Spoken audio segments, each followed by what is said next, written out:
jau dabar, kada jau nėra kur dingti visiškai, jau rašo apie korupcijos skandalą Ukrainoje, kur jau ten jau viskas, aišku, su visais įrašais, pavardėm ir viskuo, bet dar vat kažkaip dar labai vangiai, dar čia gali paaiškėti, faktčekeriai dar gali nufaktčekinti, kad vis dėlto krištolinis yra tas Volodimiras, vis dėlto krištolinis. Vytai Rašo, kad gali pakenkti ukrainiečių prezidentūrai.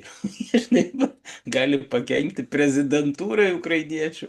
Vis nedrįsta ištarti to šventojo vardo, nors tu ką. O ilgai dar nedrįs.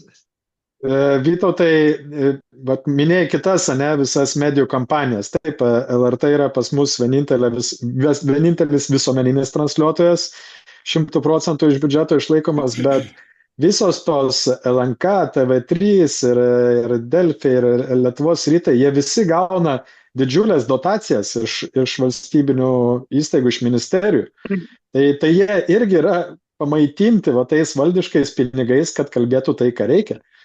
Tai kai turėtų būti, kaip ten ketvirtoji valdžia, spauda, kas niekada iš tikro ir nebuvo, bet nes visą laiką yra užkemšama valdiškais biudžetiniais pinigais ir kalba taip, kaip reikia.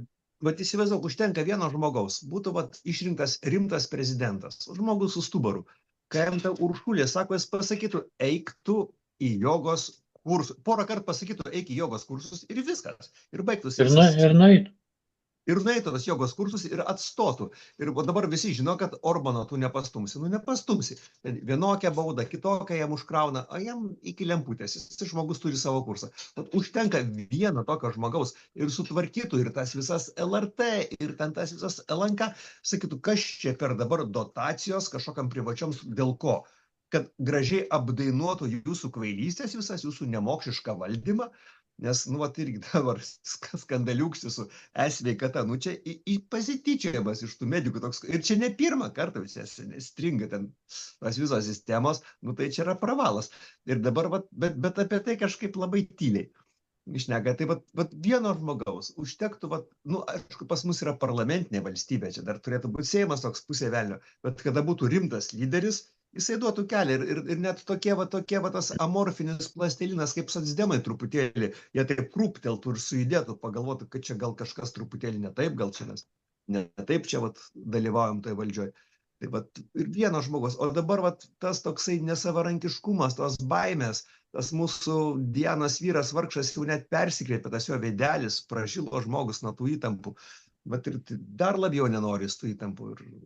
Bet tai, Vytautai, mums nieks neleidžia rinktis normalių. Mums normalesnius apmėto silkėmis, išvadina visaip kitaip, neduoda eterio, neprileidžia prie rinkimų, o duoda rinktis iš 2 šiknos žandų ir tiek. Robertai, mes nusipelnom. Ir žmonės tikrai viską žinojo, kas galėjo, tiek net emigrantai. Taigi taip, Ignas buvo vienintelis į Londoną nuvažiavęs gyvai susitikti su žmonėm, o už ką nubalsavo emigrantai. Mes to, ką nusipelnom. Sakau, taip, čia viskas. Natūralu. Mes neišsikovojom, faktas, mes neišsikovojom. Kaip tu gali išsikovoti, jeigu tu čia stovi, tau už nugaros stovi banda, banderlogų, supranti, tai ką tu išsikovosi, tai banderlogai nusprendė ir viskas, ir turi tą rezultatą, kurį norėjo turėti matyti banderlogai. Viskas. Nes šiais laikais, jeigu žmogus tik tai domisi, tikrai tu gali viską įsiaiškinti, bet ko pasiklausti, bet ko pasidomėti. Čia kaip buvo ir su to COVID, kam tikrai įdomu, jis labai greitai įsikirto, kame čia kampas. Su šito karu labai greitai, su tai visų seksualiniam ten tais absurdais, labai greitai galima įsikirsti. Ir čia nebūtina žiūrėti, nieks neverčia žiūrėti ten to LRT, LNK, kur ten tik konkrečiai debilizuojant informaciją, tu žiūri ir tu galvoji, ar kažkokią šviesią mintį šį kartą pasakys, apart orų prognozės, ar ir tos nepasakys. Tai vienintelis dalykas, tai žmonės tikrai, bet jie nesidomi, jiem vienodai, jie tiesiog gyvena ir jie to nusipelno. Nusipelno Dianos vyro, nusipelno piždu ir tegul tik tai džiaugiasi, kad dar, sakau, nepuolam Kaliningrado su visais 162 atlėpausiais šauktiniais ir 200 savanorių tų šaulių Jeigu galima apie Kaliningrado puolimą, aš dabar į tą temą labai trumpai, vieną ištraukėlę paskaitysiu iš LRT vieno straipsnio, šiandieninio. Čia rašoma apie Rusijos užsienio reikalų ministro Sergejaus Lavrovo lapkričio 11 dieną duotą interviu žurnalistams. Ten vienas klausimas buvo apie Lietuvą. Aš dabar nekomentuosiu jo atsakymo, bet paskaitysiu, ką rašo LRT, cituodama JAV karo studijų centro, reiškia, ekspertus, tuos analitikus. Jie rašo, tai žmonės perskaitę tuos 3 sakinius, jie turėtų suprasti, kaip jie yra lygioj vietoj kvailinami.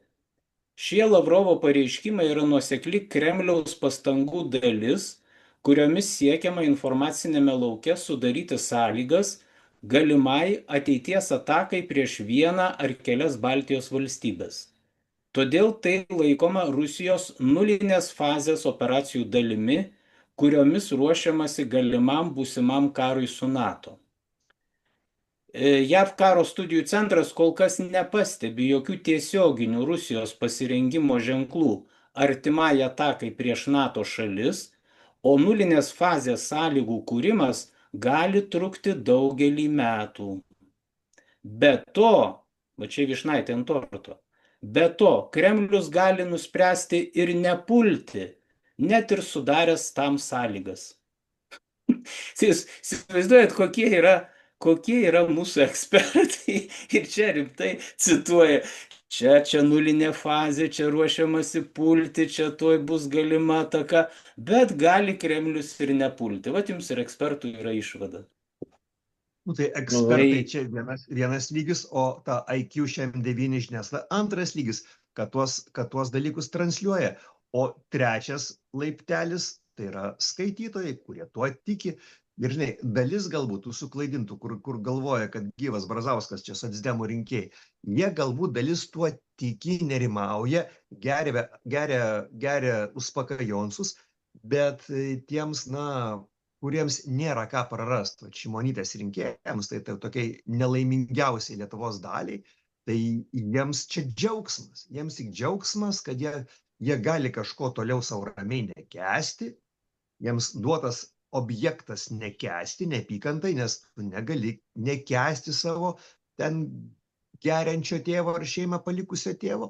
Bet tai ir dabar kalti rusai, tie žmonės, kurie nesusitvarko su savo vidum, jie labai ima tvarkyti kitus žmonės. Ir čia tas jiems labai būdinga. Taigi pažiūrėkit, seniausiai konservatoriai kažkaip paradoksaliai save laiko geresniais už visus kitus. Turbūt jiems užtenka ten, nes aš pagal tos komentarus matau, dar vis pas mane atsivelka ten kažkoks Mickey Mouse'as su katės veidu ir dar vis ima ten aiškinti, kaip ten mūsų Rusteikas sušaudės.